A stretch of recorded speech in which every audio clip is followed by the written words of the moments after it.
Hello, good afternoon, all the respected Sangha, Bhikshu and Bhikshuni.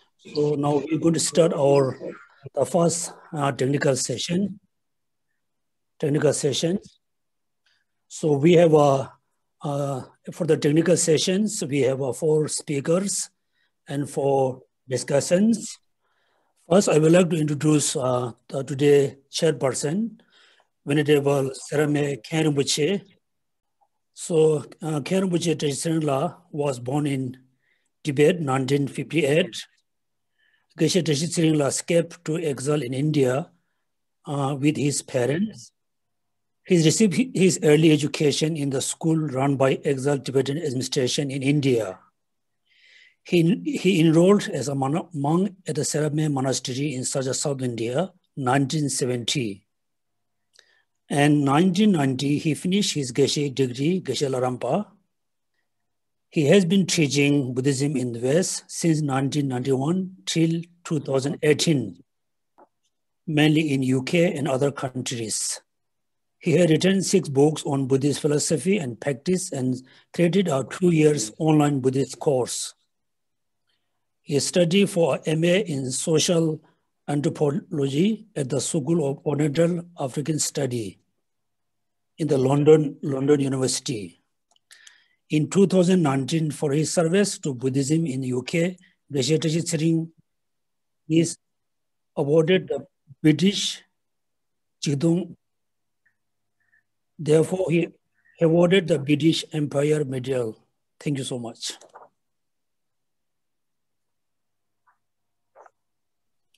Thank you.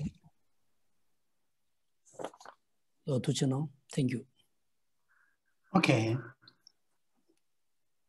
First, let me pray just a few. Yeah. First, let me pray just a few words in Tibetan. I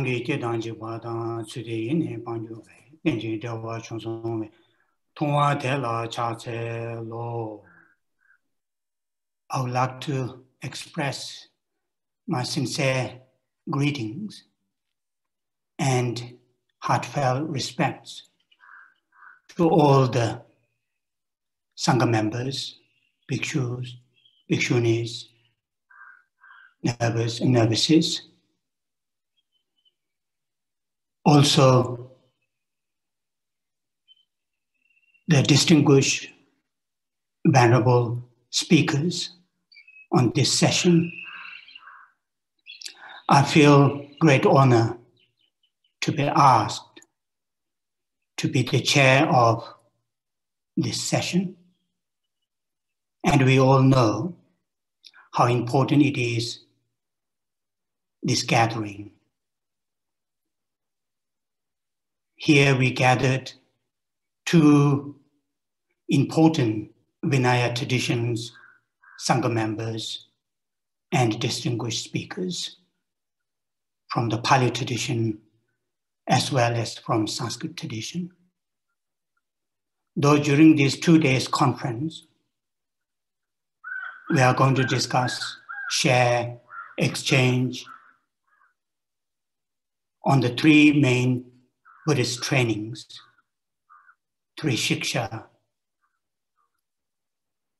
On this session, our topic is Śīla-Śikṣā, the training of ethics, and particularly monastic code of conduct from the 2 different traditions. And as this morning, such as His Holiness the Dalai Lama and other great distinguished keynote speakers had expressed, it is extremely important to build a strong bridge between the 2 traditions and to understand what are the common themes in the practice, particularly in this session, Vinaya, and what are the differences. And in my understanding, the core practices in the Vinaya in the teachings of the Vinaya and also in the practice. There are hardly any differences apart from minor numbers of the vows and a slightly different way to practice. So therefore, from the distinguished four speakers during this session, I'm sure we will learn tremendously helpful and important points from the two different traditions of Vinaya practice. So I will not take too much time to make my own remark. First, I would like to say this. Each speaker has 15 minutes to present their papers. After 12 minutes, I will ring a bell, and then the speakers will have another 3 minutes to sum up their papers. So therefore, to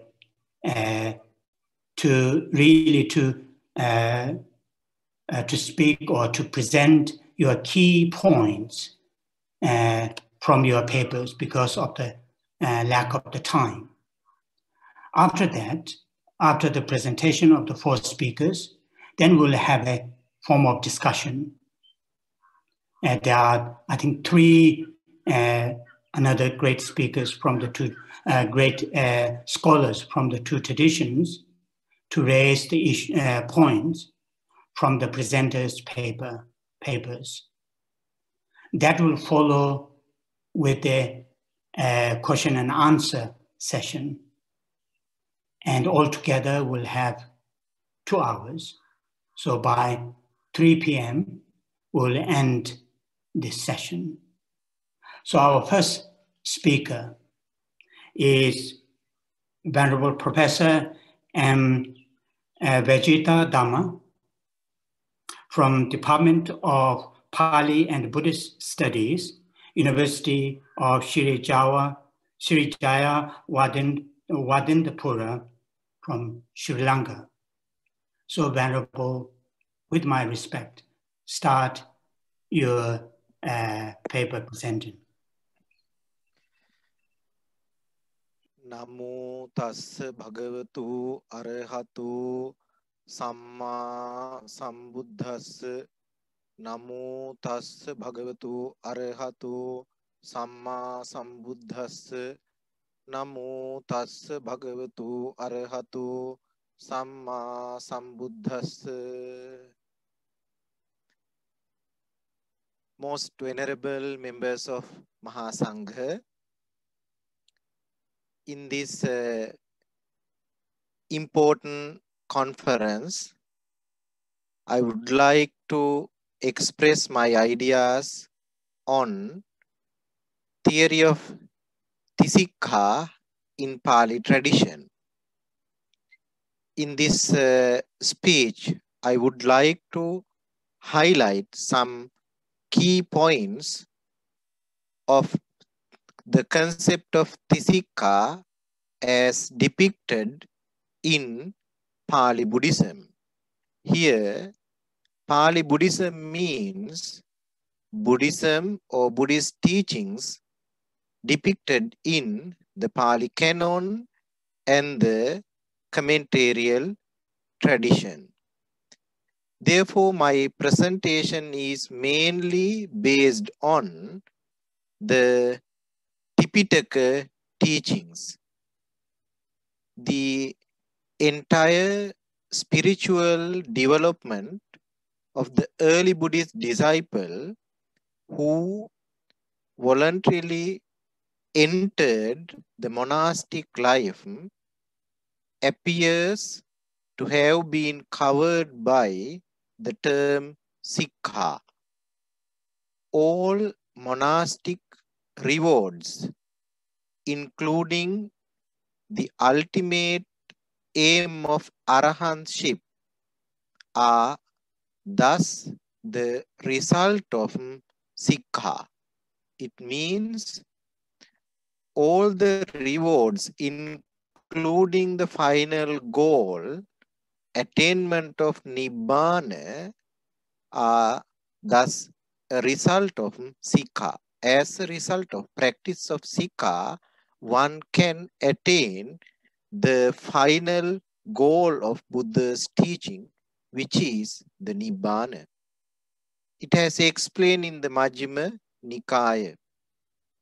Similarly, disciples' reverence for Sikkhā, which call Sikkhā Garavata, is regarded as a cardinal virtue in Buddhist monasticism. In the Majjhima Nikaya, we can read this statement: Ye pana kulaputta saddha agarasma anagaryang pabbajita Sikkhā ya tibbagarawa. This Sikkhā ya tibbagarawa means the highest reverence for Sikkhā. Therefore, Sikkhā is a main quality or main virtue of a disciple. It is also one of 6 virtues that contribute to the spiritual health of a disciple. Therefore, Sikkhā is a main fact of spiritual health of Buddha's disciples. It is listed together with the respect for the Buddha, Dhamma, and Sangha, and 2 other virtues which vary in different context. Therefore, Sikkhā Garavata is a main concept in Buddhist dispensation. Consequently, the abandonment of the monastic discipline and the return to lay life was regarded as the negation of Sikkhā. If one returned to lay life from monastic life, it is considered as abandonment of Sikkhā. Yepi samanassa gotamassa savaka sabbrahmacharihi sampayojetva sikkhang paccakaya hinaya avattanti is the statement in the Majjhima Nikaya in this regard. This principle of Sikkhā, which covers the entire Buddhist system of spiritual development, is taught to be threefold in nature. According to this classification, the disciples' training is divided into 3 stages, as we know: Sīla, Samadhi, and Paññā, and is referred to as Śīla-Sikkhā. These 3 are called Śīla-Sikkhā in Pali Buddhism. Tisso ima bhikkhave sikkhā atama tisso adi Śīla-sikkhā adi Citta-sikkhā adi Paññā-sikkhā. This is from the Anguttara Nikaya. Anguttara Nikaya clearly explains threefold Sikkhās, namely Sīla, Samadhi, and Paññā. As a short form, we use the word Sikkhā in this context. It is reported in the Anguttara Nikaya that once a Vajjiputtaka monk who confessed his inability to abide by such a large number of rules, which exceeded 150 in number, and which were recited fortnightly at the Patimokkha ceremony, was told by the Buddha that it would serve the purpose of his monastic life. If he could discipline himself in terms of threefold sikkhā, all the monastic rules or the Patimokkha rules can be included in threefold sikkhās or tisikkhā. All those rules, it is said, are contained within the threefold sikkhā, as the Buddha explained. Ima ko bhikkhave tisso sikkhā yathetaṃ sabbang samodhanang gacchati. As explained by the Buddha, all the monastic rules can include under the threefold sikkhā or tisikkhā. The threefold sikkhā is said to include all of the Patimokkha rules, as I explained earlier also. These three items of discipline are also referred to as consisting the duties of monastic life. In the Anguttara Nikaya, we read, Tini mani bhikkhave samanassa samana karaniyani. There are three things to be fulfilled by a recluse or sramana or bhikkhu. Katamani tini. What are these three? Adi Sīla-sikkhā samadhanang, adi Citta-sikkhā samadhanang, adi Paññā-sikkhā samadhanang. Training of adi Sīla, adi Citta, and adi Paññā are those three duties of monastic life. Therefore, practice of Sīla, Samadhi, and Paññā can be considered as the fulfillment of monastic duties, as the Buddha explained. They bring about the accomplishments of a recluse, which make him a true samana. To become the level of true samana, bhikkhu should have to fulfill these threefold sikkhās. Venerable Buddhaghosa too, quoting the Anguttara Nikaya extract in his commentary on the Maha Assapura Sutta, the Majjhima Nikaya commentary, repeats this view.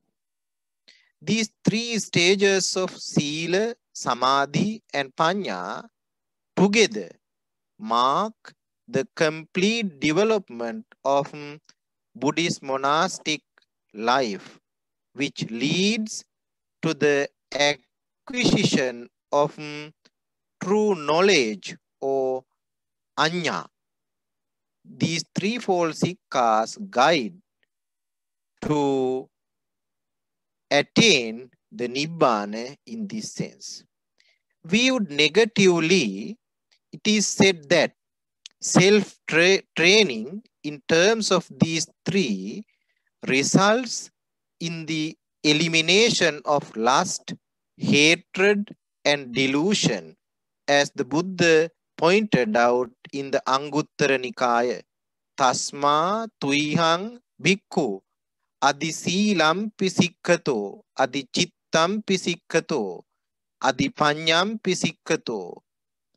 Rago pahi issati, doso pahi issati, moho pahi issati. If one bhikkhu practice Sīla, Samadhi, and Paññā, these lust, hatred, and delusion will remove from his life. Thus, the true endeavor to develop all these aspects is made the basis of monastic aspirations. These three are basis of monastic life. The Akankeya Sutta of the Majjhima Nikaya gives it as a prescription for the perfection of monastic life.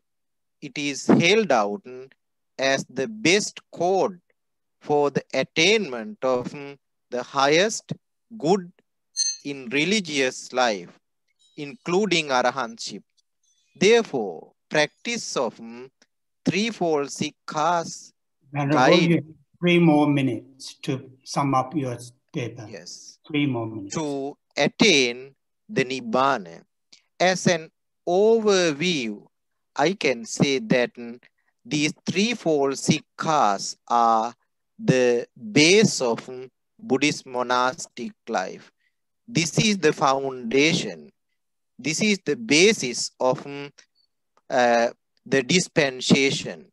Therefore, as the Buddha's disciples, we should have to practice these threefold sikkhas to fulfill the monastic duties and finally to attain the Nibbana. Thank you very much for your participation in this conference. Sukhi Digayuko Bhava. Sadhu, sadhu, sadhu. Thank you very much, Venerable Professor M. Wajidama. Your presentation on overview of theory and practice of three shiksha. Thank you very much. Now I would like to invite our second speaker, Venerable Dr. Thich Tham Dac from Vietnam. Please, Venerable, start your presentation. Namo Sakya Muni Buddha. Good afternoon to the chairman and everybody. My topic is the Śīla-sikkhā of the Tuklam Meditation School in Vietnam. The paper includes 5 parts.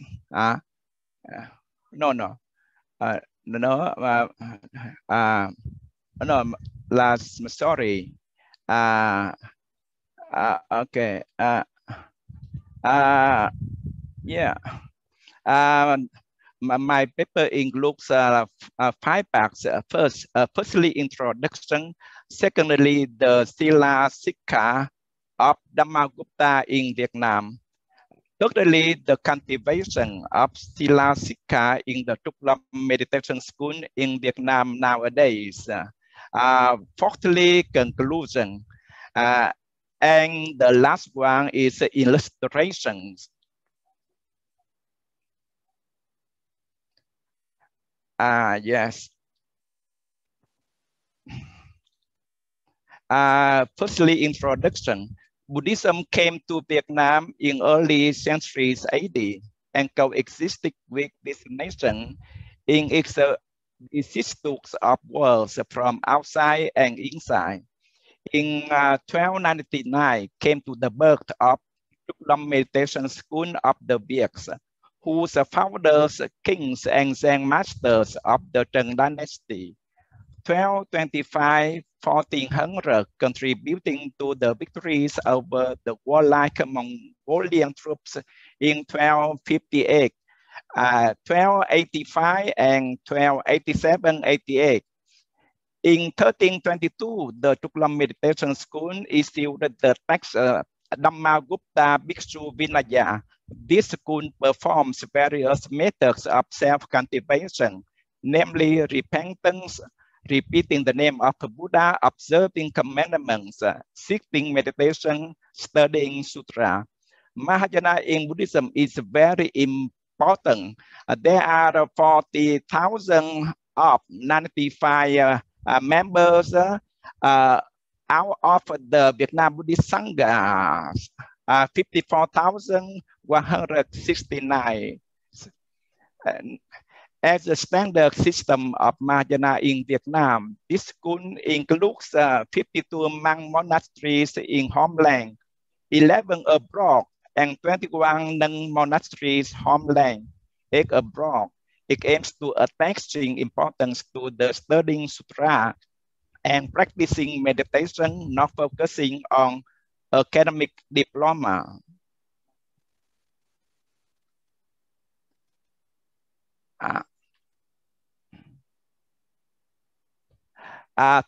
Secondly, the Śīla-sikkhā of Dhammagupta in Vietnam.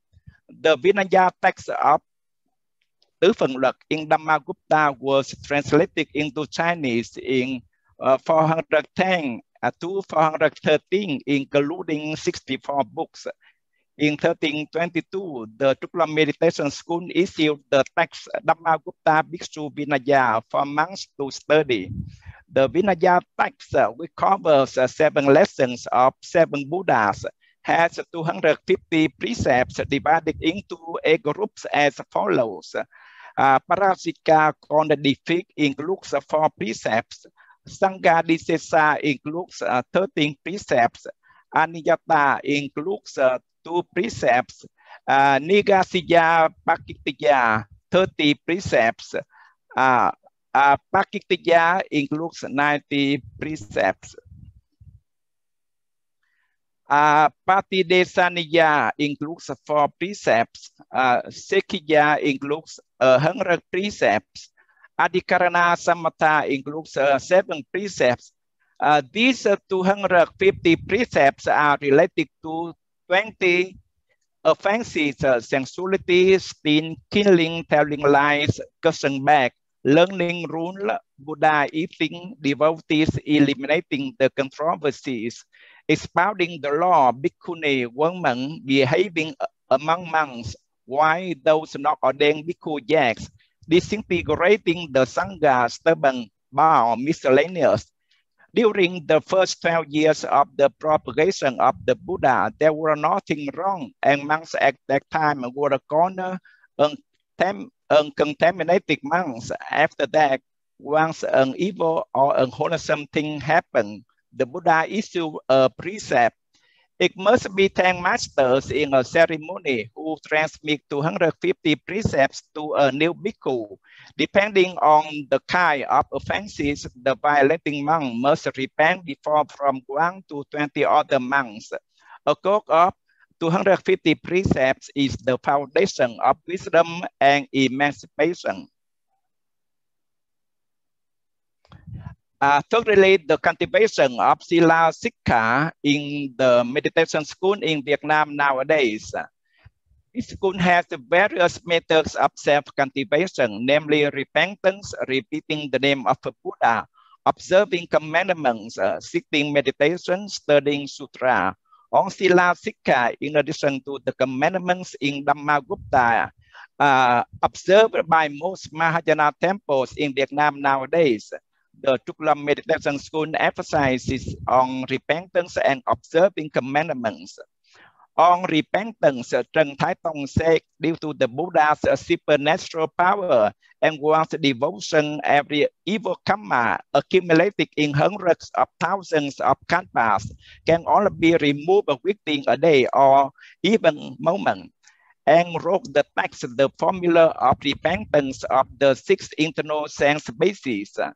Thích Tăng Từ said, for those who know how to practice the 6 sense bases without infection, they attain Bodhi Nirvana. Conversely, with infection, they go in samsara. Every afternoon around 6 p.m., there is a time of penance for the 6 sense bases. On observing commandments, Trần Thái Tông said, the Buddha past, present and future could not attain enlightenment without observing commandments. Before worshipping the Buddhas as preceptors, let's observe the commandment first. Trần Thái Tông also used commandments for deterring people from doing wrong deeds related to the fields of religion and politics. For example, robbers opposing to Dhamma, despising penal laws, alcoholics losing their lives and nation. However, those with wisdom can be flexible when observing commandments. Tuệ Trung Thường Sĩ said, just as a man climbing up a tree Being safe, he himself suddenly seeks for danger, not to climb up the tree anymore. How could he get harm from it? Fourthly, conclusion, Buddhism came to Vietnam in early centuries AD in the context of this country always being invaded and war. Therefore, this religion has adaptations to suit the actual situation and in terms of discipline too, in addition to the general Mahayana Buddhism, especially the Tuklam meditation school in Vietnam, also has its own characteristics as described above. The last illustration, this is the statue of King Trần Nhân Tông, born in 1258 and died 1308. He is the founder of the Tuklam meditation school in Vietnam, and also he was the king defeated 2 times of the Mongolian troops. Following are some photographs of the Tuklam meditation school in Vietnam nowadays. First, Zen Master Thích Tăng Tử, head of this school. Second, a complex of monasteries. Third, monastics. And the last photograph, lay devotees. Okay, well, thank you very much. Thank you very much, Venerable Dr. Thích Tam Thạc. Your presentation, brief history of Tuklam meditation schools, and then detail on the Dhammagupta Vinaya traditions in the Vietnam, going through the all the different numbers of the vows from the 4 Parajitka defeats to down to the 112 or slightly different number in the Dhammagupta tradition. And I would like to express my sincere thanks for ending earlier than the schedule, so that will give us more time for the coming speakers to present that presentation. So now I'd like to request our third speaker, Venerable Ajahn Brahmano, who will speak on the paper, The Potential for Harmony at the Core of the Vinaya. Venerable Ajahn Brahmali, please start your paper. Thank you very much, Venerable, and my respect and my greetings to all the Venerables. It's a pleasure to be here, and it's a great honor to be part of a group which tries to create harmony and understanding in the world. I've always struck me that if we're going to succeed with harmony and succeed with understanding, we have to be the example that we preach. We just speak these things, we actually have to live it in practice. And it's marvelous that we're having this kind of conference, basically to show that this is what we are trying to do as well. So I will bring up some slides. So please let me know if this is going to, is that going to work, Wasaga? Yes. Yeah. So let me see. No, I want the full screen. Okay, so I hope you can see. Can you see the slides there? Is that clear, everyone? Yes, yes. Oh, yes, okay, marvelous. Okay, thank you for responding, Venerable. So I want to look at some of the core aspects of the monastic Vinaya. One of the things that we know about the Vinaya is that in all schools it has evolved. It has developed enormously over hundreds and thousands of years since the time of the Buddha. But there are core aspects that are important in all schools of Buddhism. And in my reading of the Vinaya, in my reading of the various schools, it looks to me as if these core aspects actually are the same across the schools. And this makes it very auspicious because it makes it possible to have greater harmony than one might think within and between all the schools of Buddhism. So as we all know, there are 3 living Vinaya traditions in Buddhism, and all traditions in Buddhism are counted by Vinaya rather than Dhamma. And the reason, of course, is because we all get ordained into specific Vinaya lineage. We don't get ordained according to Dhamma, we get ordained according to Vinaya. And for that reason, it is the Vinaya that decides the tradition of a monk or a nun. And we have the Dharmaguptaka, which Venerable Professor Tan Tuk was representing before. We have the Mula Sarvastivada of the Vajrayana school, which many of the monks here today are part of that school, obviously. And then we have the Theravada tradition. 3 main Vinaya traditions. Now, what is interesting about these 3 traditions, and what is interesting about all the various traditions of Buddhism is the following. All of them are rooted in the word of the historical Buddha. All of them go back to one personality who lived 3,500 years ago. So if we can know what the historical Buddha was about, what he taught, what he laid down as the Vinaya, then we have a foundation for creating harmony and understanding between the various schools of Buddhism. So this is my focus in a sense. What are these root teachings of the historical Buddha whereby we may be able to find a sense of understanding across all the variation which exists between these schools?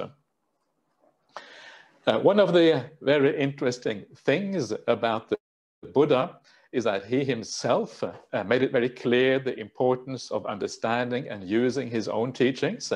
His teachings should always be the standard by which all the later teachings are to be understood. Yeah, his teachings are the core, and later teachings must harmonize with how the Buddha taught. If they don't harmonize with how the Buddha taught, then we have a problem.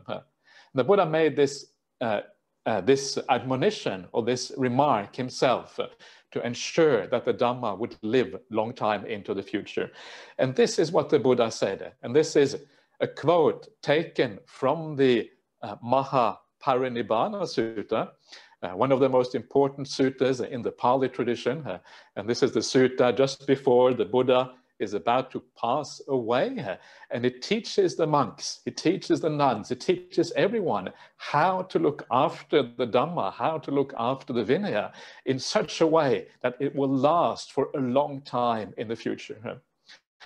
And I think it is an obligation that we all have as monastics to ensure that the Dhamma lasts for a long time. And if you agree, if anyone agrees with me that that is our obligation, then we should go back and ask, what did the Buddha say about this? What did he say that we should do to ensure the long-lasting success of the Dhamma in the world? And this is what he says in the Mahaparinibbana Sutta. He says that as long as the monks don't make new regulations or abolish existing regulations, but undertake and follow the training rules as they have been laid down, they can expect growth, not decline. So in other words, if we accept the teachings of the Buddha and we act according to those teachings and we don't make any drastic changes to that, then we can expect to grow, not to decline. If we don't do that, we can expect the opposite. We can expect not to grow, but we can perhaps expect decline in the Dhamma. This is how important it is. And you will notice one statement there, one important little phrase among all of those. Don't make new regulations. Don't lay down new rules. Don't add to what the Buddha has already laid down. Yeah, and this is very interesting because we all know that during the history of Buddhism, and it's been going on for 2,500 years now, and it doesn't matter if it's Dharmaguptaka or Mula Sarvastivada or Theravada or even other schools, the schools that have died out a long time ago, they all made additions to the Vinaya. We know that because the Patimokkha rules, the number of Patimokkha rules, as Venerable Tangtuk pointed out before, they are different in the different schools. Dharmaguptaka has more rules, for example, than the Theravada. So does the Mula Sarvastivada. And all the schools have slightly different number of rules. So we know that new regulations have been laid down. So the question is then, what do we do about this? We know that there has been new regulations have evolved. Dhamma and Vinaya of all Buddhist schools have changed. And because of that, it is so important that we are able then to go back to those core rules. What are the essential things that the Buddha laid down that makes the Dhamma and the Vinaya work? And then distinguish between the core teachings of the Buddha and what has been laid down later on.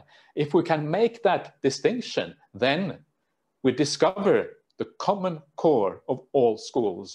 And once we discover that common core, the core that the Buddha laid down, the core that we can all agree on to respect, because we all ultimately take the Buddha to be our teacher. If we can do that, we have a very strong and powerful foundation for understanding and even harmony between the schools. So how does this idea relate to the Vinaya? What I have said so far is a general idea of keeping the original teaching of the Buddha, but now how does this reflect in the Vinaya itself? Now, the Vinaya consists of two fundamental aspects, and these aspects are fundamental because these are the things that make the Sangha function. Without these fundamental aspects, the Sangha doesn't function anymore. These are the requirements for us to actually be able to have a proper monastic community and also a private spiritual practice. The first one of these is the Patimokkha rules or Pratimoksha rules in Sanskrit.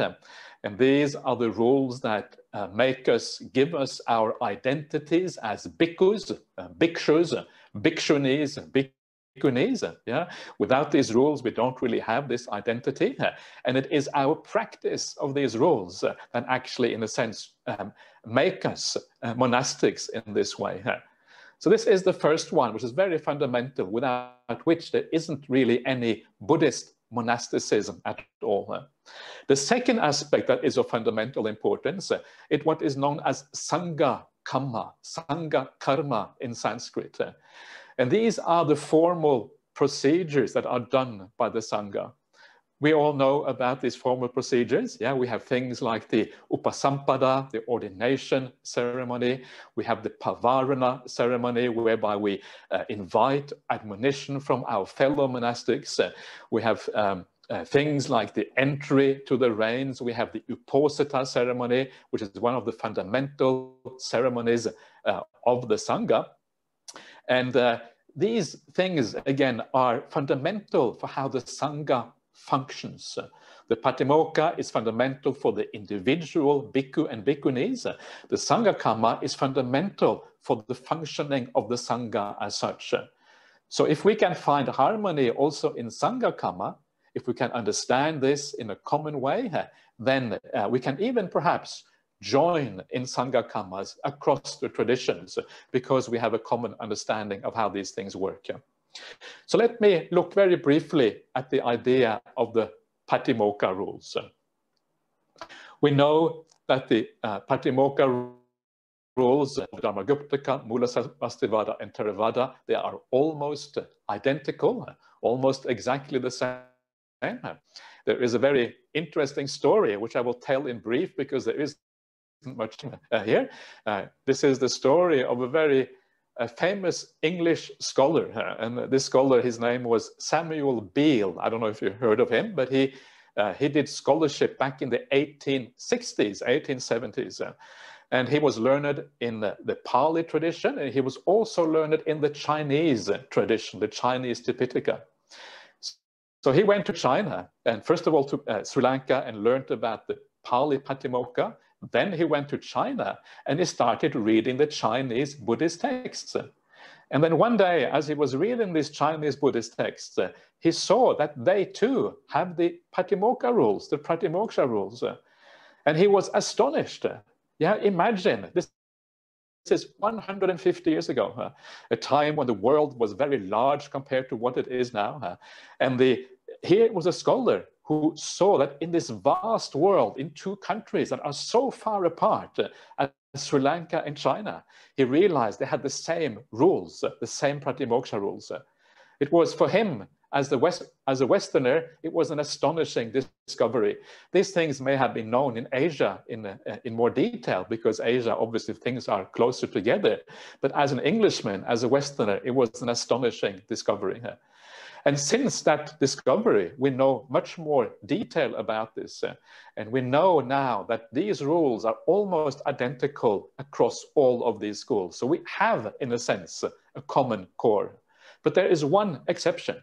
And that exception is the minor rules known as Sākhyas.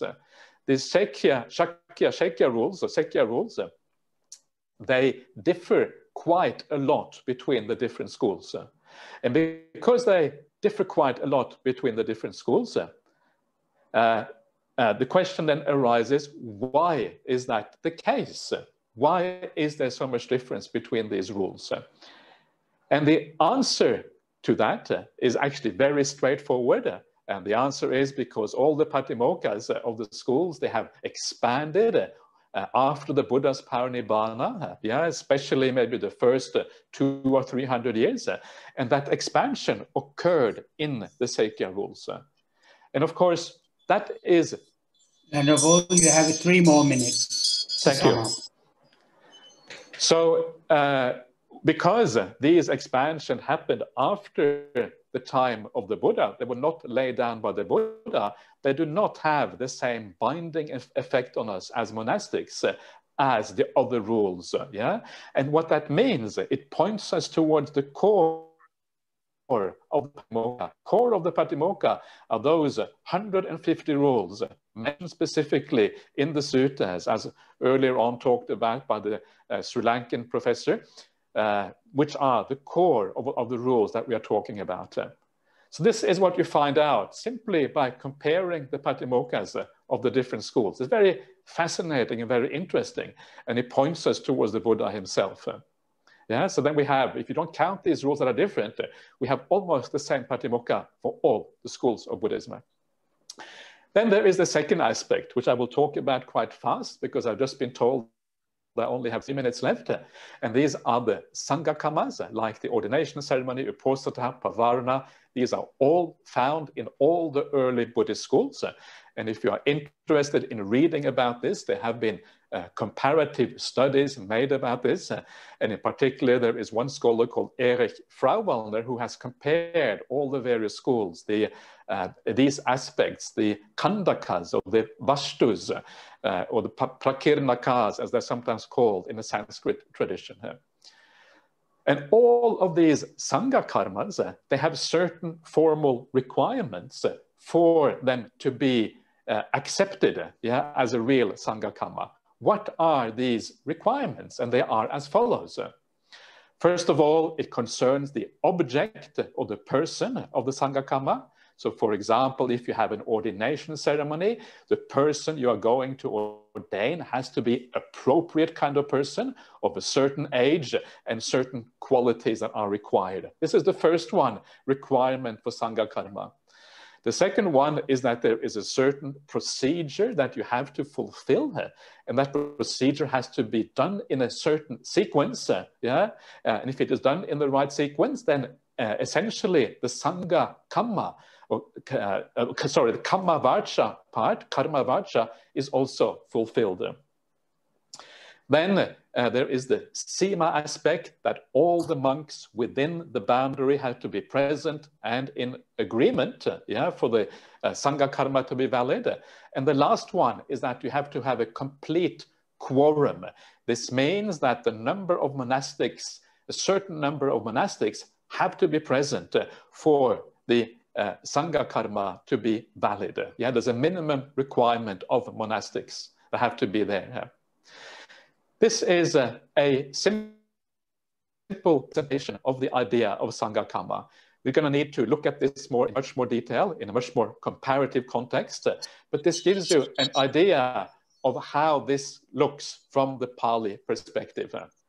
If we can find agreement on these issues, then I think that there is a very high degree that there will be harmony. We can find a lot of harmony and understanding between the schools.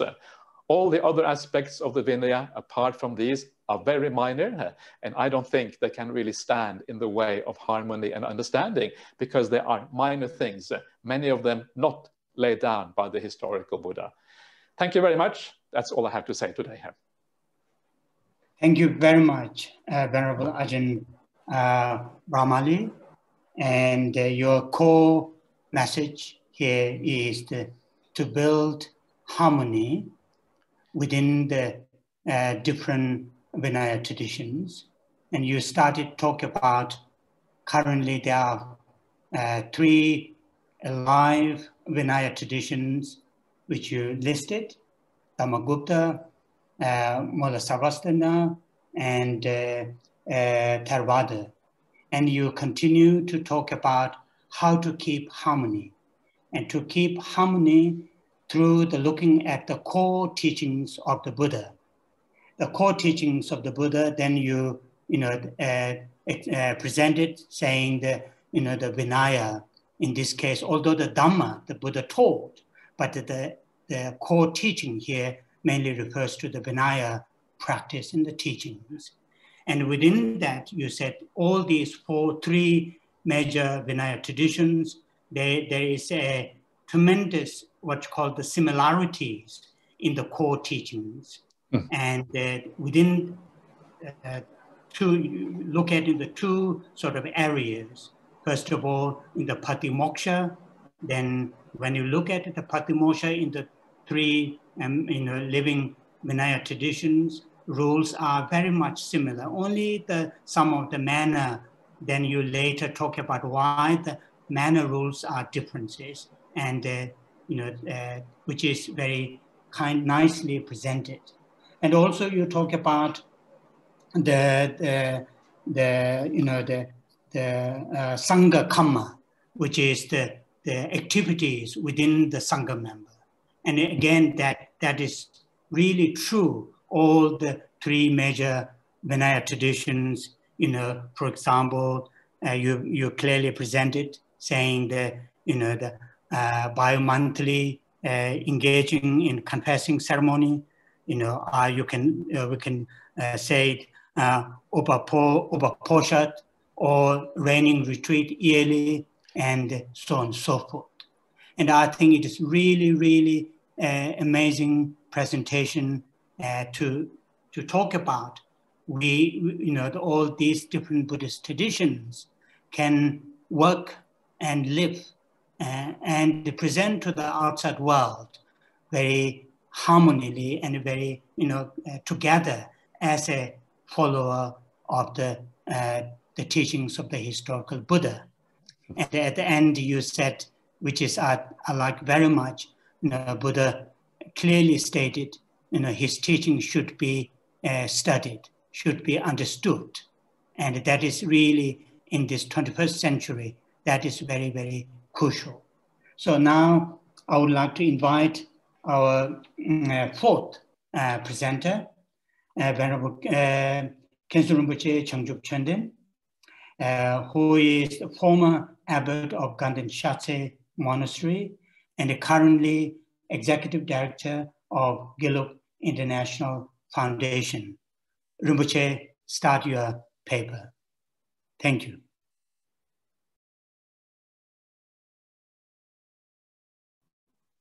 Your mic is not on, Rinpoche.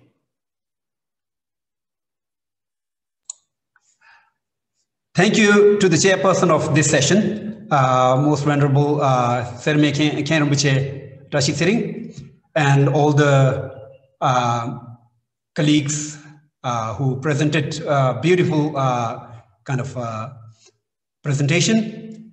And now, in my presentation, I just focused on kind of introducing the practice and the kind of literature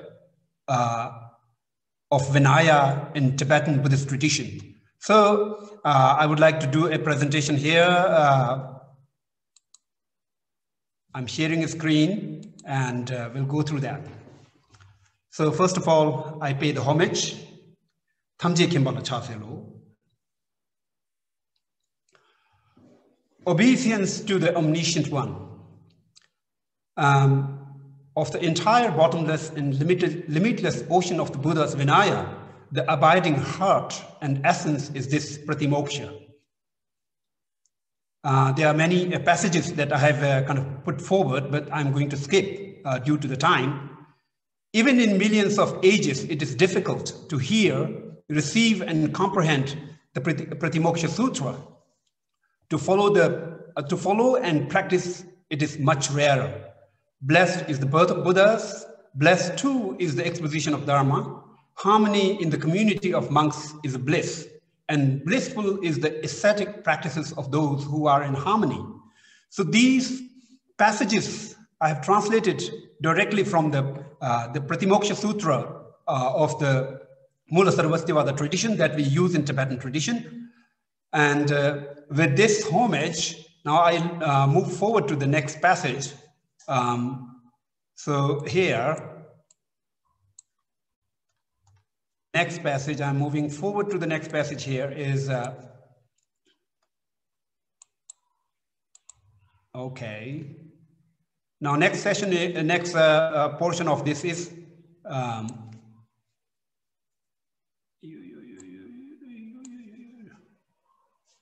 okay. Okay.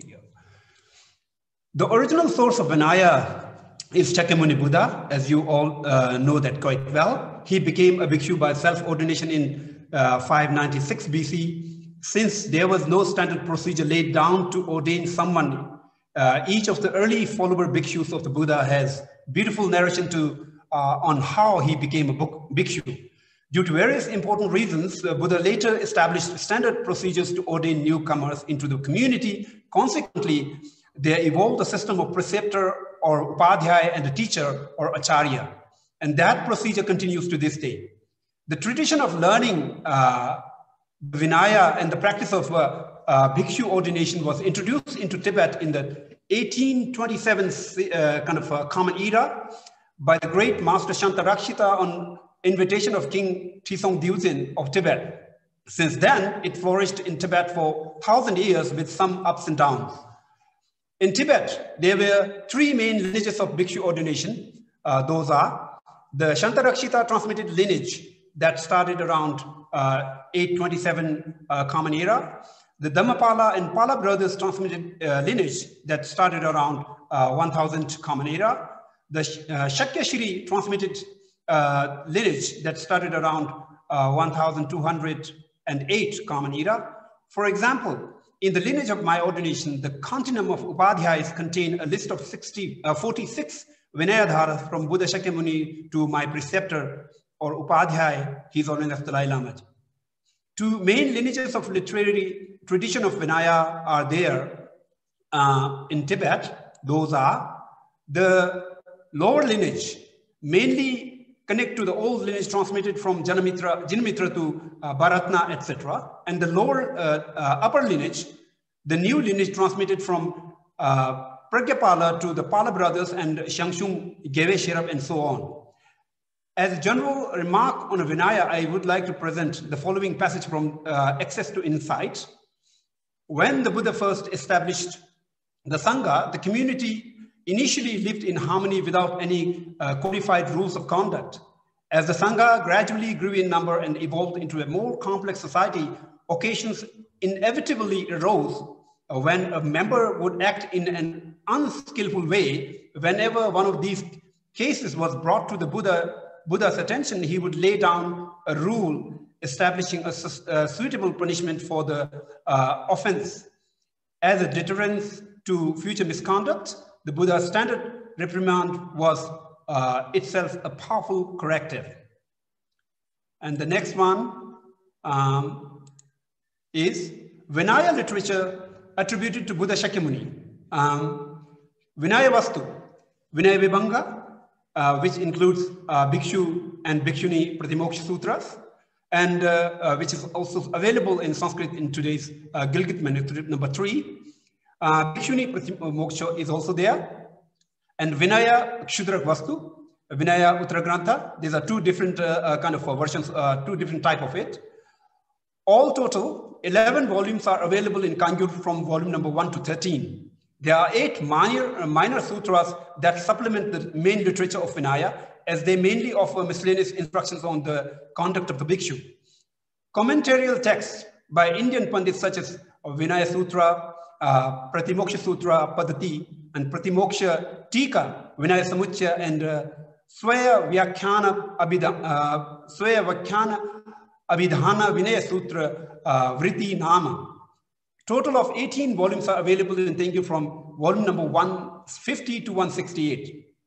A large body of literature produced by Tibetan scholars over the millennia of the spread of Buddhism in Tibet exists. Unfortunately, no complete list of such works are produced yet. Then the next one is the main contents of the Vinaya Vastu. Pravarjya Vastu, Posad Vastu, Pravarana Vastu, Varsha Vastu, Chamara Vastu, Shachya Vastu, Chivara Vastu, Kathina Vastu, Koshambaka Vastu, and Karma Vastu, Pandu Lohitaka Vastu, Pudugala Vastu, Parivasika Vastu, and Posada Sthapana Vastu, Sayana Sana Vastu, and Adhikarana Vastu, Sangha Veda Vastu. These are the 7 Vastus. Those are dealt in kind of Vinaya Vastu. And the main contents of the Vinaya Vibhanga are, since Vinaya Vibhanga is commentary of the Pratimoksha Sutra, 5 categories of apati, the penal codes for ordained person and Adhikara and Shamatha are main contents of the text. Those are the Parajika Dharmas and the Sangha Avasheshas and kind of Nasargika Payantikas, and the Pratideshaniyas, and then Sheksha Dharmas. And there is also this set of Adhikara and Shamatha. So all these makes the main kind of contents of the Vinaya Vibhanga. And C, main contents of the Vinaya Kshudrak Vastu is, since it is a supplementary literature of Vinaya, it sheds light on various issues not covered in the Vinaya Vastu and Vinaya Vibhanga. The main contents of the Vinaya Uttaragrantha, since this is also a supplementary literature of the Vinaya, it clarifies doubts and questions raised on the previously established codes of conduct, apati in Vinaya, Vastu and Vibhanga. Now then, to summarize the contents of the entire kind of a basket of Vinaya, I can say procedural methods to receive vows and methods to protect the received vows. And that is further can be categorized into protecting through external and inner conditions, protecting through understanding the offenses properly, protecting through purification, protecting through using the required facilities, methods to mending or restoration of the broken vows. And then the most studied text in Tibet is the most famous and frequently studied text on Vinaya in Tibetan is Vinaya Sutra, string of Vinaya. It is used as a root text, has 17 chapters, and was written by Gunaprabha in the 7th century. Now, I won't like to go into the details of the 17 chapters. It's quite similar to the 17 Vastus. Then I would like to go into the application of Vinaya in the Sangha. According to the Tibetan Vinaya tradition, there is common understanding among Vinaya Dharas that out of the above stated 17 Vastu practices, practices of 3 Vastus, those are Posada, Varshavasa, and Pravarana, are known to be the fundamental requirement for qualifying as an authentic monastic community for or Sangha that is maintaining the practice of Vinaya. So those are Posada, rites of restoration or rites of purification, we can also say. It includes pre-Posada rites, chantings and rites of restoration, immediate preliminary rites, and actual Posada rites, that is recitation of the Pratimoksha Sutra and listening to it and understanding the, these kind of recalling the precepts and then the kind of code of conduct and conclusion of the Posada rites. That mainly include some kind of dedication and prayer.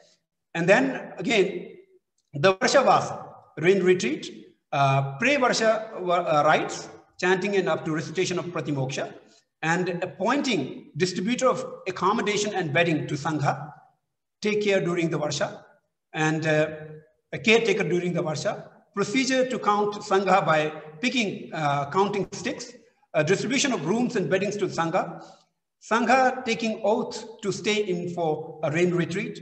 This step actually happens the early morning next day, conclusion of Varshavasa rites, and that also includes some dedication and prayer.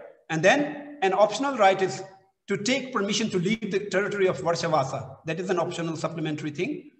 And then the pravarana, relaxation of restrictions. First thing is pre-pravarana rites that also includes chanting and some kind of these retroactions or something like that. Then doing prostrations for to Sangha of 4 directions. Kamavakya to arrest common offenses and to achieve consensus on the place of pravarana. Appointing handler of pravarana rites, actual rites of pravarana, actual lifting of restrictions. That is what the pravarana means. And lifting restrictions in terms of sharing offerings. And then the concluding part of the pravarana that also includes some kind of dedication. Then application of Vinaya in life. The application of Vinaya in life as an individual, what we can do is taking of Upasaka, Pravarjaya, Sarmanera, and Bhikkhu or Bhikkhuni vows, training well in whatever vows one has taken, proper practice of mending or restoration of broken vows, doing all actions according to, particularly standing, walking, sleeping, and sitting, etc., according to the Vinaya, properly using the shelter, clothing, and medicine, etc., according to the Vinaya. Then the next thing. Which you have 3 more minutes. Okay, thank you very much, Kyanamche. Now we talk about the benefits of Vinaya. The benefits of Vinaya, Vyakya Yukti Sutra Khanda Shatam says that there are 10 benefits, those are counted. Those are to bring monastic Sangha together, to improve the conduct of the monastic Sangha, to put the monastic Sangha life in ease, to generate devotion in non-devotees, to liberate the devotees, to punish those who don't accept the transgression, to put in ease the earnest offenders, to preempt a manifestation of afflictions, to eliminate the afflictions of future birth, to take care of the celibate practitioner, and to extend the practice of celibacy. And the benefits of training well into the vows are counted here around 12. Those are get higher achievements, die without any regret, become famous, sleep well, get protection of deities while sleeping, be free from the nervousness, be free from misfortunes, be free from fear. Enemies don't try to defeat those kind of person who practice well. Spirits can't defeat them, will find the supplies easily, all aspirations be fulfilled. And then after that, there are the losses or harms, those kind of entail the immoralities. Those are 12 types of harms, those are counted in the text. Those are getting commended by the teacher, get commended by the upadhyaya and acharyas, get commended by the friends, get commended by the power of nature, self-condemnation, and then get condemned by others, doesn't get good treatment from others, does not get higher achievement, losing away earlier achievements, die with regret, aspirations won't get fulfilled, 12, in future take birth in bad realms. So finally, to the conclusion, I would like to quote a passage from Access to Insight again. The monastic tradition and the rules upon which it is built are sometimes naively criticized, particularly in the West, as irrelevant to the modern practice of Buddhism. Some see the Vinaya as a throwback to an archaic patriarchy based on a hodgepodge of ancient rules and customs, quaint cultural relics that only obscure the essence of the true Buddhist practice. This misguided view overlooks one crucial fact. It is thanks to the unbroken lineage of monastics who have consistently upheld and protected the rules of the Vinaya for almost 2,600 years that we find ourselves today with the luxury of receiving the priceless teachings of the Dhamma. So I think since the time is over, I would like to conclude here. Thank you very much. Thank you. Thank you, Rinpoche. Thank you, Khenso Rinpoche, Changchuk Trengala. And Khenso Rinpoche has started, Khenso Rinpoche's main focus is among the three main Vinaya traditions, which earlier speakers have touched on. Khenso Rinpoche focused on the Mula-Sarvastina tradition, which is mainly in the Tibetan monastic tradition. And Khenso Rinpoche went through to talk about those sources. First of all, the original source of the vows. Then he talked about, in Tibet, there were two Vinaya lineages were established in the earlier time. Then he moved on to talk about the Vinaya teachings. And in there, he talked about Vinaya teachings in the Sutra. That is mainly the four main Vinaya sutras: Bhakti-moksha Sutra, Vinaya Vibhanga, Vinaya Vastu, Vinaya Chutas Vastu, and the Vinaya Uttaragata. That he gone through each text, what they emphasize, and what are the main topics. Also, he briefly touched on Shastras, that is the commentaries written by, initially by the Indian masters, such as in the Tibetan tradition, the Guna Parva and Shakya Parva and others. Then also written by the Tibetan great teachers on the Vinaya teachings and practices. And also, as in the earliest, one of the earliest speakers, Khenso Rinpoche went through quite detail on the Sangha Kamma, the Gindungi Le in Tibetan. And that is, the receiving the precepts or the vows, then the qualification of the receivers and preceptors. And also he went through to talk about, when the vows are broken and they are bi-monthly as, confessing ceremony, and also annual reigning retreat and so forth. In a quite detail, how the reigning retreats are conducted, what are the, what you call the procedures, and so on and so forth within the, the Mula-Sarvastina tradition, in other words, in Tibetan tradition, which is, my understanding, there are some minor differences in the other Vinaya traditions, other ways, basically, as one of the earliest speakers talked about, basically very, very similar. And then Khenso Rinpoche talked about, the benefits of receiving the vows and the keeping the vows and so forth. So therefore, I will not go any detail now. I would like to express my sincere thanks to the Khenso Rinpoche for his clear presentation. Now we will move to the next phase, that is a discussion. The first discussion is led by Khenpo Sonam Tsawang. Khenpo Sonam Tsawang will reflect on the papers presented by the I think the first speaker or the fourth speaker. I'm not really sure. Fourth speaker. Anyway, Khenpo Sonam Tsawang, please start your reflection on the presenters.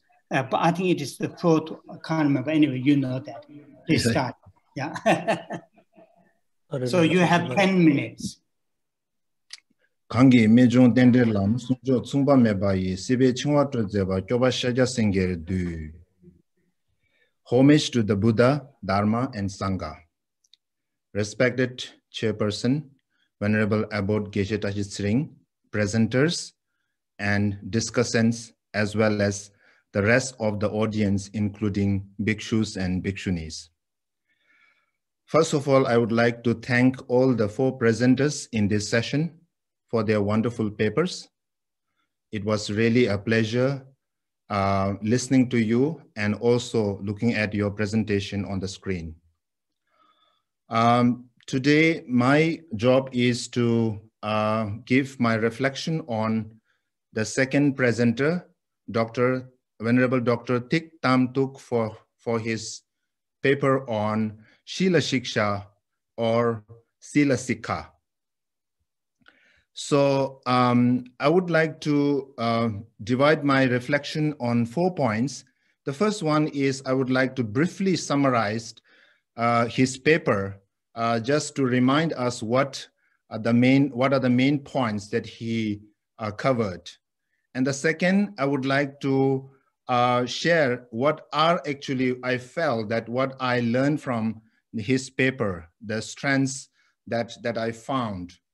And the third one is my own suggestion for possible improvement of the paper. I mean, like some more information on this regard would be helpful for the readers, for all the people present here. And then maybe a short observation on the variation or difference in the precepts between the Dharmakutta and Mula Sarvastivadin tradition, Tibetan tradition, based on this paper. So the summary would be like the 4 main points that he pointed out. In the introduction, Venerable pointed out how Buddhism got established and flourished in Vietnam, and when Dharmakutta Bhikshu Vinaya was introduced by Truk Lam Meditation School and its main practices. And in the second section, the main points raised were in 1322 AD, Truk Lam Meditation School introduced Dharmakutta Bhikshu Vinaya text for monks to study. And the Vinaya text covers 7 lessons of 7 Buddhas and has 250 precepts that are grouped into 8 categories and are related to 20 offenses. In the third, he mentioned the main kind of point that Truk Lam Meditation School, which has various methods of self-cultivation, namely repentance, repeating the name of a Buddha, observing commandments, sitting meditation, and studying sutras. And in conclusion, he points out Buddhism, especially Mahayana, adapted to the local conditions of Vietnam, giving rise to Truk Lam Meditation School with its own specific elements. Now I move on to my main second point, what I found interesting in the paper and what are the strengths of this paper. That he gives a very clear overview and background history related to the Dharmakutta monastic discipline being established in Vietnam and its evolution till date with facts and figures, especially dates are mentioned very clearly. And the Śīla-Śikṣā, the monastic discipline of Dharmakutta tradition in Vietnam, especially of the bhikshu, what are the things to be avoided, the things to be abandoned, they are mentioned with proper enumeration and explanation appropriate to the time and space of the paper presentation. And a brief background to the evolution of Vinaya rules, monastic discipline during the time of the Buddha, and also presently in Vietnam, how the precepts, the vow is being transmitted, repentance is done through uposatha, a recitation of Pratimoksha Sutra, and so forth. In short, the practical aspects of Vinaya discipline being carried out is clearly explained. Clarification on the various methods of self-cultivation according to the Truk Lam Meditation School is also mentioned. All the points with the reference and footnotes were commendable. The third point that I want to mention here, the area of some additional information would be very helpful for people like us who are quite new to Dharmakutta tradition. So I'm looking from the lens of the Mula Sarvastivadin school from which I was trained. So therefore, initially, like it would be good if you point out some clarification on the nature of the Pratimoksha vow. What actually is the Pratimoksha vow? So according to the Sarvastivadin school, Mula Sarvastivadin school, it is a discipline of the desire realm that abstains from harming others from the body, speech, and mind with the intention of renunciation.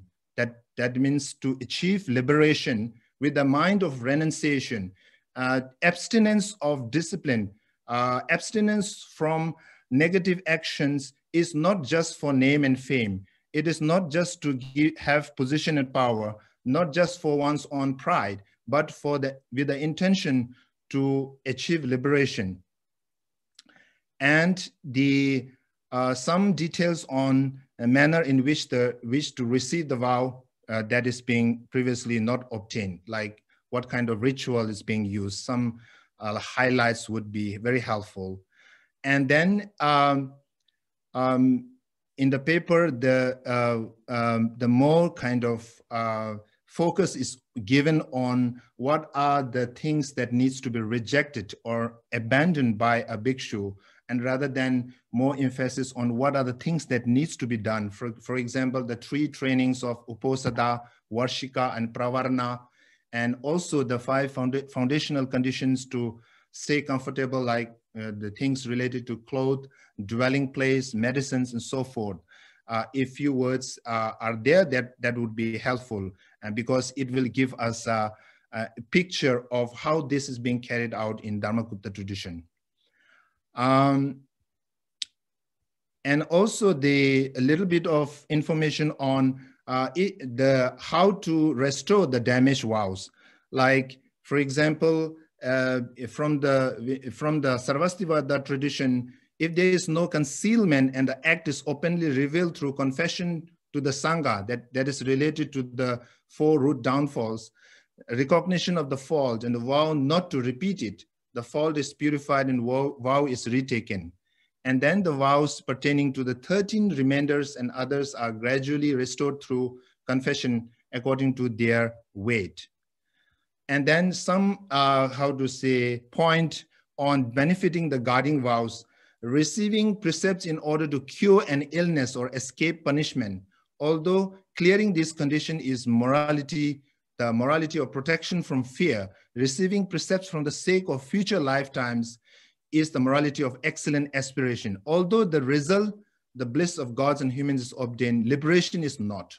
So if the vows are held with the morality of full renunciation, arhatship is obtained, which is the purpose of the monastic discipline, the Vinaya discipline. And also some elaboration on how discipline is the foundation of the other 2 shikshas, the Samadhi Shiksha and the Prajna Shiksha. That would also be very helpful. And also some light on the lineage tree in the Dharmakutta tradition, like how this vow, the lineage Vinaya vows has been passed down from the Shakyamuni Buddha to the present day practitioners of Dharmakutta tradition in Vietnam. That would be really helpful. And lastly, my observation, just in terms of numbers, as I think many of the speakers has pointed out, that apart from the major rules, some minor kind of like, differences are there within these 3 traditions, which are not a matter of concern. And that's kind of really true. And what I found is in terms of the aniyata, there are 2 kind of like in the paper, there are 2 precepts related to aniyata, and which probably, I think, according to Mula Sarvastivadin tradition, is included within the 13 remainders. And in the Sikkhā section, there are 100 precepts, whereas in the Mula Sarvastivadin tradition, there are 112. And that is what actually is the difference, maybe. Your time is up. And I would like to request you to stop. So with this, I conclude my points, and thank you so much for listening to my words. Thank you. Thank you very much, Kempo Sonam Chawangla. your reflection on the second paper by the Venerable Dr. Thich Tam Dak from Vietnam. Now I would like to request our second reflection that is by the Venerable Paramahankarati, which he will reflect on the fourth paper presented by the Khenso Rinpoche Changjuk Chönden. Please start your reflection. Thank you, Venerable. So my task today is to give some feedback on the number 4 Tibetan traditions. So far, I'm actually quite impressed about the detail of the Vinaya in the Tibetan traditions, which is in many ways is in line with our Theravada Vinaya traditions. Of course, we have the common core like Patimokkha, which is the main principle. In Theravada, we have 227, in Dhammakupta 250, and Mula Savatika is 253. So it's I think the main difference is in the Sikkhā. In the Theravada, we have 75. In Dhammakupta is 100, and in Mula Savatika Vada is 112. So the difference is in the minor rules, and actually it reminds me of the word of the Buddha when he entering Parinibbana, and with his basically all knowing, he said that in the future, if all the Sangha agree, certain minor rules can be discussed and maybe talking about the Sangha, because of course when the Vinaya go to different places, there are different customs, different climate, everything maybe have to adjust. So the minor rule is probably fell into these Sikkhā rules where we go to the different places, maybe have to modify it accordingly to the temperament, to the culture. So it's quite impressive that the way it go further, the more thing you have to add on to the rules, of course, to make this rule. And actually from the Theravada, the rule ourselves, we have like 5 books of this chapter. It's quite complicated enough, and I'm still learning about it. And not to imagine you have to learn like 17 of books, that's going to be a lot of a burden for you to memorize and to practice. So for us, it's 5 chapters is quite difficult enough. So I very quite impressive and very grateful of the monks who uphold these traditions of this quite very detailed rule and very impressive of all. Okay, so I think there's a core. It's called the Parisutti Sila. Parisutti means pure. Sila, there are 4 of them. That is probably common ground that we agree. The first one is Patimokkha Samvara Sila, the thing that the main rules that we're talking about. The second one is called Intrida Samvara Sila, the sense restraint, the guarding of the sense doors. What we see, what we hear, what we taste, what we smell, what we touching. This is the second area of Sila, that is restraint of the senses. And the third area is Achiva Parisutti Sila, the area about the livelihood, the purity of conduct, the way we earn our livelihood, how we interact with lay people.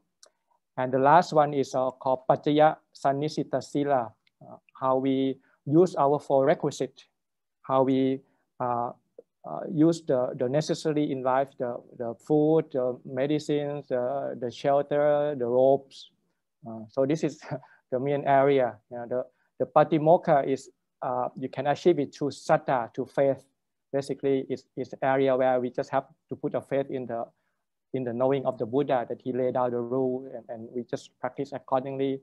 The Intriya Samvara, the sense restraint, we use the sati, mindfulness, which is very important. The area of guarding the sense door. I think in this day of the many things coming in and going, all the social media, all these news that coming, we should have the rules about how to properly guarding our door, how to use the door in the skillful way, not to take anything that make us basically break the precept. And so the excuse me, I'm so sorry to interrupt. So may I request all the discussant to ask direct questions, which is if you see there's some contradictions, morely please ask direct question to the speaker rather than the sharing your opinion. So I'm so sorry to interrupt it. Thank you. Okay. So, so I mean that then, and then the last thing is about the word in the Patimokkha. Now, where you chant in the last Patimokkha, basically saying the birth of the Buddha is being happiness, and the monks come together and practice together is blissful and happy. So we also have that, but it's in Dhammapada. It's not in our Patimokkha, but basically it's just the same. Basically, the whole sentence about summarize the meanings of the importance of keeping the precept. Okay, so first, pretty much the idea. I mean, the difference is a minor. It's just all those minor detail, but I think in the core is the same. One thing though, I hear about the Bodhisattva vow, the talking about taking the Bodhisattva vow. I didn't hear it in the talk, so I don't know. I heard that it's part of the important thing that you have to take before entering the renunciation. In our tradition, we don't have that Bodhisattva vow, but we have what we call the Tutonka, the ascetic practice, which is additional, it's optional. If you want to practice harder, maybe eat in the bowl, having only 3 robes, sleep in the channel ground, things like that is, or sitting all night, things like that, that we consider the additional practice, which is optional. We can do that on top of this sila. Okay, so basically this is just the overview, the thing that I got from the traditions, and I would like to maybe you can add on to me about the Bodhisattva Sila and also Tantra Sila. There's also some other thing that people are talking about that and somehow is missing. So I'm waiting to hear what you take on the Bodhisattva Sila and Tantra Sila, which is the thing that we don't have in Theravada. Okay, so that's probably my take on it. Thank you. Thank you, Venerable. Thank you, Venerable Parama Katia. So today we will not request Khenso Rinpoche to talk about the Bodhisattva vows and Tantric vows, which is not the main topic. So therefore we will move to our next reflection. That is led by Geshe Ngaung Sonam from the Sanskrit tradition. He will reflect on the first and the third papers. Geshe Ngaung Sonam, please start your reflection.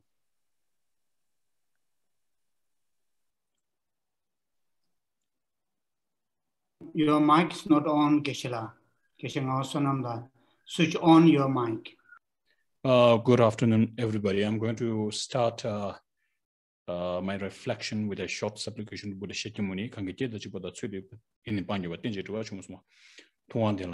He who had spoken on dependent arising in order to eliminate the incessant birth and disintegration, to the great vanquisher of the Shakyamuni, I bow in supplication. So this is the rough translation of the supplication. And since I'm here to offer my reflection on 2 presenters, I will also put 2 questions later, but because this is a discussion where I was asked to be a reflector, and so I will briefly touch the things that I've seen in the 2 successive, 2 subsequent speeches by 2 professors on this topic, Vinaya, basically. So first, let me reflect a little on Professor M. Vijita Dhamma's presentation. Professor Vijita Dhamma's presentation focused mainly on the the trainings, the 3 trainings. And what I've heard from that is the emphasis that is put on the result of the 3 trainings. So that is exactly what is that's very important. Otherwise, we tend to follow our practices as mere obedience to culture or following after what you have seen ahead. So the main practice of Vinaya, concentration and wisdom, if you forget the main aim, which is liberation, and of course, in the long run, enlightenment, and then you wouldn't be really a genuine practitioner. So that part I feel need to be always emphasized, whether it's in a presentation or in our daily lives. And another thing is he has spoken that being disrespectful of the Vinaya vows is a cardinal offense. And which means, actually he didn't really say that. He said being respectful of the Vinaya vow is a cardinal virtue, which means on the opposite side, being disrespectful of the vows is a cardinal offense, which is very important because we need to look at how the offenses or transgressions are coming to being. And this presentation, in a way, seemed to be quite familiar or similar to what we have as the 4 doors of transgression, 4 doors from which transgressions arise, being respectful of the teaching or the vows, being not conscientious, and then abundance of having delusions in abundance, and then ignorance. So these have been prescribed as the 4 doors of transgression. So my question for the first presenter is, do you have similar 4 doors of transgression in your tradition or not? So that's one question from my reflection on the first presenter's presentation. And now, before I start with the second question for the second presentation, then let me briefly, because I've only 10 minutes, so let me briefly relate what I have gathered from Ajahn Brahmali's presentation, Venerable Ajahn Brahmali's presentation, which was quite deep. But what he, from the beginning up until the end, what he emphasized, I think the main emphasis that he has put is that as far as Vinaya is concerned, we don't concoct Vinaya rules.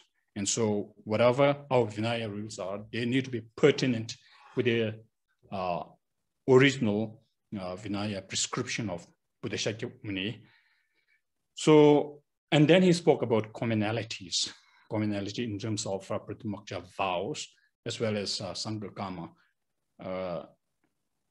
Now, if I am not wrong here, the presenters seem to have observed some kind of new Vinaya rules within other traditions that are not pertinent or consistent with the original Vinaya as prescribed by Buddha Shakyamuni. So my question for the second presenter will be, have you ever seen some deflection from original prescription in terms of Vinaya rules in either of the 3 living traditions? That's my question for him. And now, as a follower of Mula Sarvastivada tradition, I would like to clarify a little bit here. A small clarification is needed. This was not my first engagement in Vinaya discussion with other traditions. So I have a little kind of a pre-existing understanding of how others view our Vinaya traditions and how also their Vinaya traditions are different from our traditions. So we have differences. We have differences, but also, so what I have observed is what they seem to be quite ignorant, either ignorant or not comfortable with what we have as nine aspects of reaffirmation of Buddha's prescription, or what we call as Dua Dotu.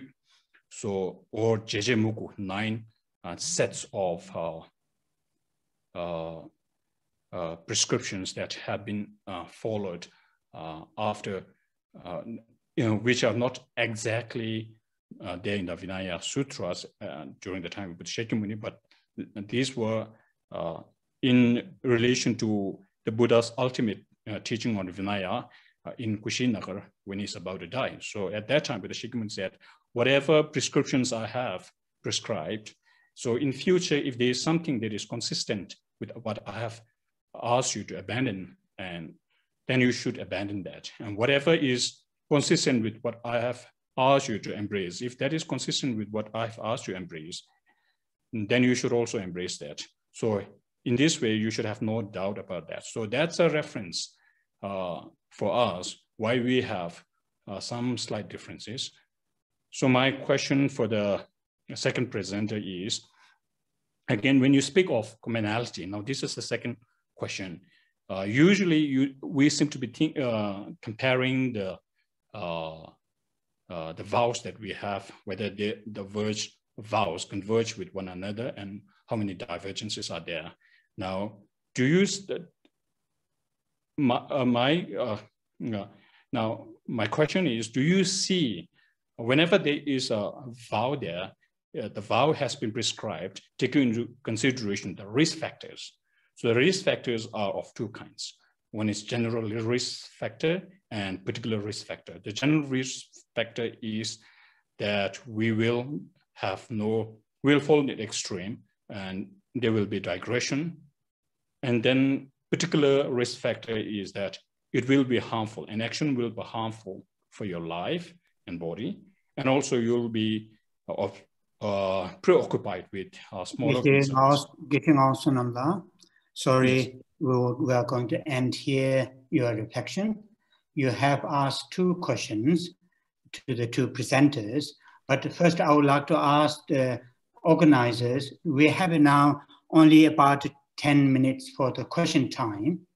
How do you want to organize that 10 minutes question Q&A session? Do you have a separate question, collected separate question to be asked?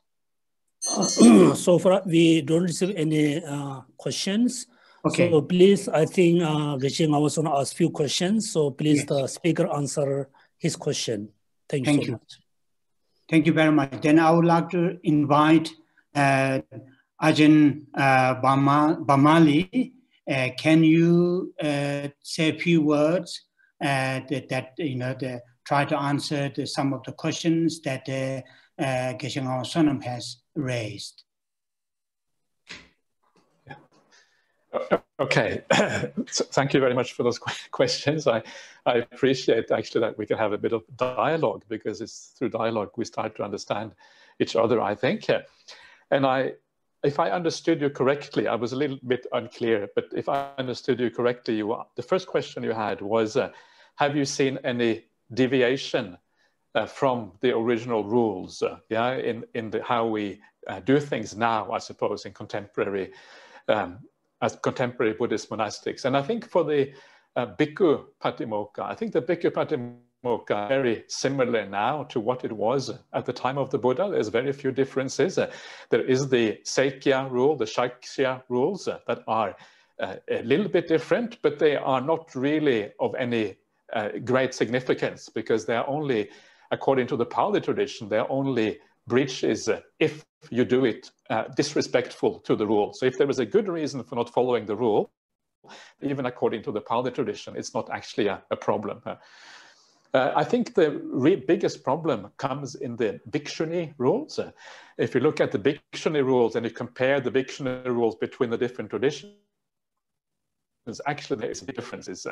The 8 Parajikas for Bhikshunis are very similar across the schools. The Sanghadisesas are also quite similar.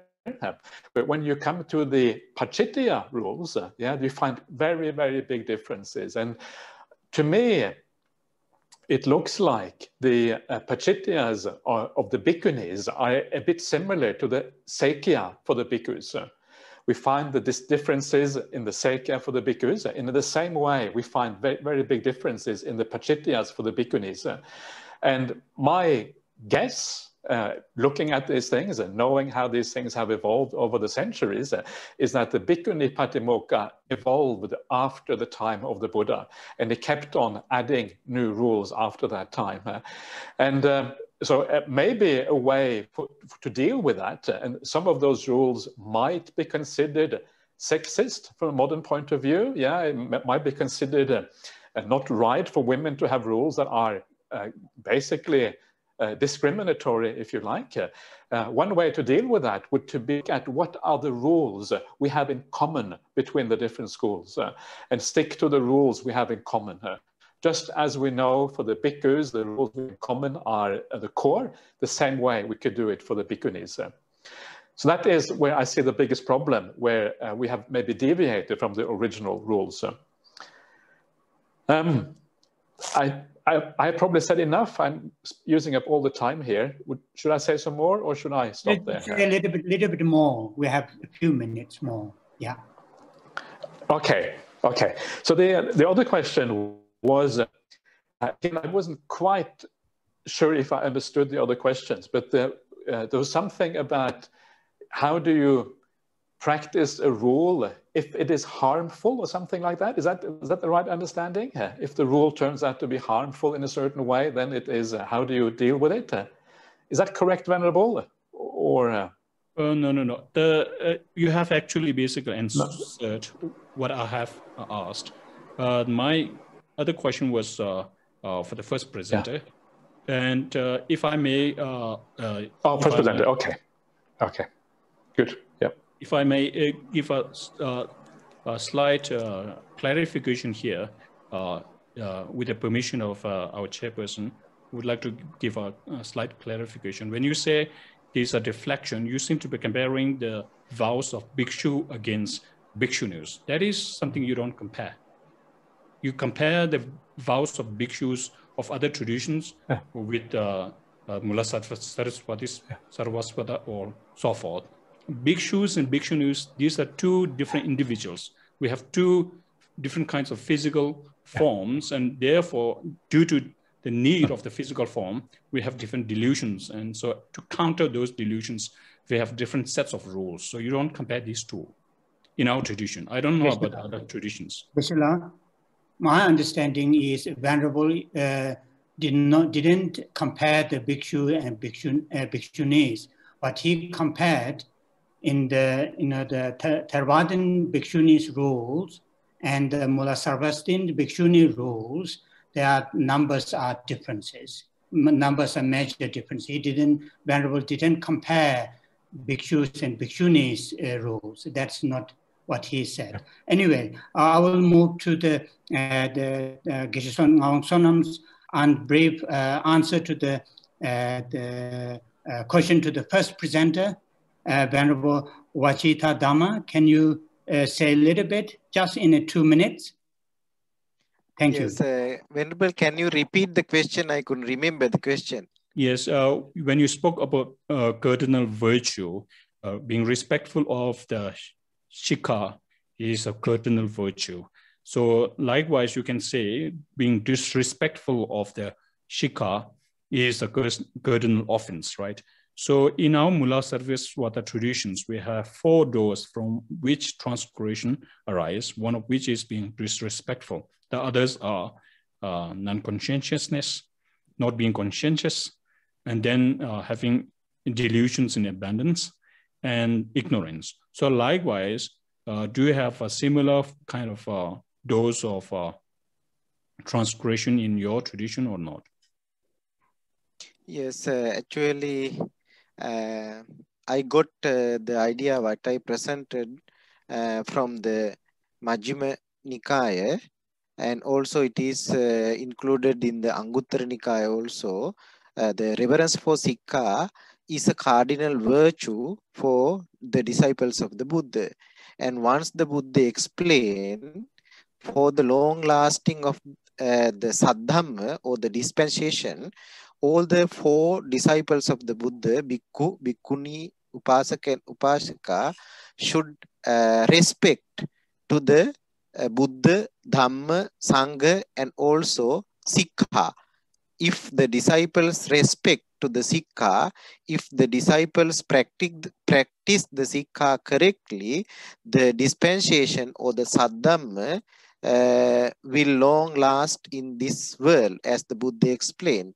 This is the thing that I explain. Actually, I don't have a clear idea of the Mula Sarvastivada tradition to compare these reverences with the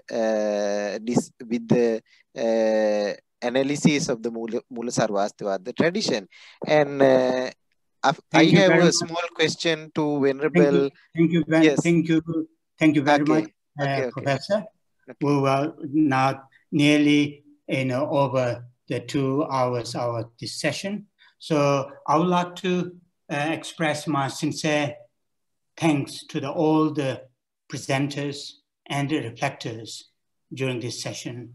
And your presentations and your reflections are extremely valuable and helpful for individually and collectively, in the sense to Vinaya traditions practitioners to come together to share what are the commonalities and what are the differences.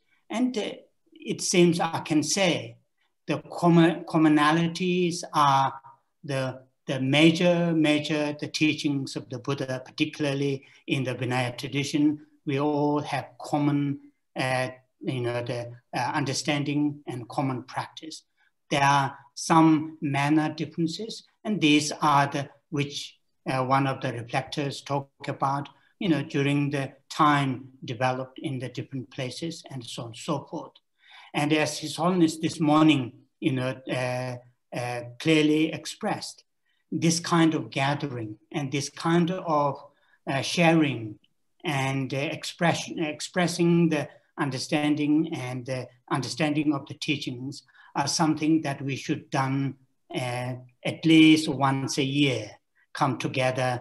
Hopefully next year, physically we'll be together and to have not just in the screen, but physically to see each other and to talk each other and share each other's Dharma practices and understandings. So from my side, as a chairperson, I would like to thank to all the speakers, and also the organizers have done amazing job. It is not that easy to put together like this. So I would like to, on behalf of all the speakers and the reflectors, I would like to thank to the organizers. So now I will hand it over to the organizers. Thank you. This is the Mula Sarvastivada Pratimoksha, which I have read in Sinhalese characters. We read the Mula Sarvastivada Vinaya in Sinhalese characters written in original Sanskrit. I have done some comparative studies between Pali tradition and Mula Sarvastivada tradition using this book. This is in Sinhalese characters. Thank you very much for your interest. Thank you. You need to on your mic. Thank you. I sincerely thank you so much, our today chairperson, Khairul, and all the 4 speakers, all the 4 discussion. All of you express your thought based on the Vinaya text very openly, clearly. I really appreciate all of you to have a great expression to the audience. Also, I really thank you so much, all the participants, Bhikshu and Bhikshunis. So we, Tibetan Buddhist Center, have a plan to have this kind of dialogue in the futures once a year. Please, everybody, we need to break down. We need to break down the culture, the history or the politics, whatever. All of it is so important to come together and we share together openly, sincerely. And thank you so much, all of you, to sharing your thoughts. Thank you so much. Thank you. Thank you. Thank you. Sukhi hotu. Thank you.